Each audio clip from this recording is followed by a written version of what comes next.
ಎರಡು ದಿವಸ ತೀಸ್ತಾ ಸಾಕು. ನೆನಪಿನ ಕಾಣಿಕೆ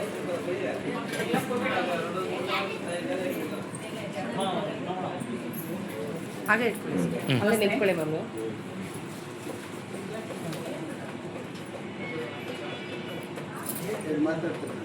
ನಮಸ್ತೆ.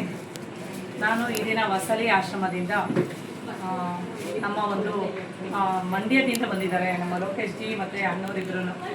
ಅವ್ರಿಗೆ ನಾನು ಸಣ್ಣದಾಗಿ ನಮ್ಮ ದೇವ್ರು ತರ್ತಾ ಇದ್ದೀವಿ, ಬರಲೇಬೇಕು ಇವತ್ತು ಅಂತ ನಾವು ಹೇಳಿದ ತಕ್ಷಣ ಬರೋಣ ಬಿಡಿ ಲೋಕೇಶ್ ಜಿ, ಇದು ಮೇಡಮ್ನವರೇ ಬರೋಣ ಅಂತಿರೋರು ಲೋಕೇಶ್ ಜಿ ಅವರು.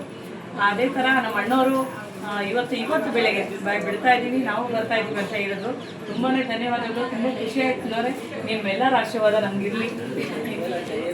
ದೊಡ್ಡವರು ನಿಮ್ಮ ಆಶೀರ್ವಾದ, ಯಾಕಂದರೆ ದೇವ್ರ ಕಾರ್ಯಗಳು ತುಂಬ ಜಾಸ್ತಿ ಮಾಡ್ತಾರೆ ಲೋಕೇಶ್ ಜಿ ಅವರು. ಮತ್ತು ಸಮಾಜ ಸೇವೆ ಅದಂತೂ ತುಂಬಾ 3 ಜನನೂ ತುಂಬ ಸಮಾಜ ಸೇವೆ ಮಾಡ್ತಾರೆ. ಪ್ರತಿಯೊಬ್ಬರನ್ನೂ ಗುರುತಿಸಿ ಅವ್ರಿಗೆ ಪ್ರಶಸ್ತಿ ಕೊಡೋ ವ್ಯವಸ್ಥೆ ಮಾಡ್ತಾ ಇದ್ದಾರೆ. ಅವ್ರಿಗೆಲ್ಲವೂ ಧನ್ಯವಾದಗಳು ಲೋಕೇಶ್ ಜಿ. ಇದೇ ಥರ ಇನ್ನೂ 100ರಷ್ಟು ಮಾಡಲಿ ಅಂತ ನಮ್ಮ ಗಂಗಮ್ಮನ ಮತ್ತು ನಮ್ಮ ಒಂದು ಮುನೇಶ್ವರನ ಕೇಳ್ಕೊಂಡು ಅವ್ರಿಗೆ ಆಯುಷು ಆರೋಗ್ಯ ಕೊಟ್ಟು ಕಾಪಾಡಲಿ ಅಂತ ಕೇಳ್ಕೊತೀವಿ.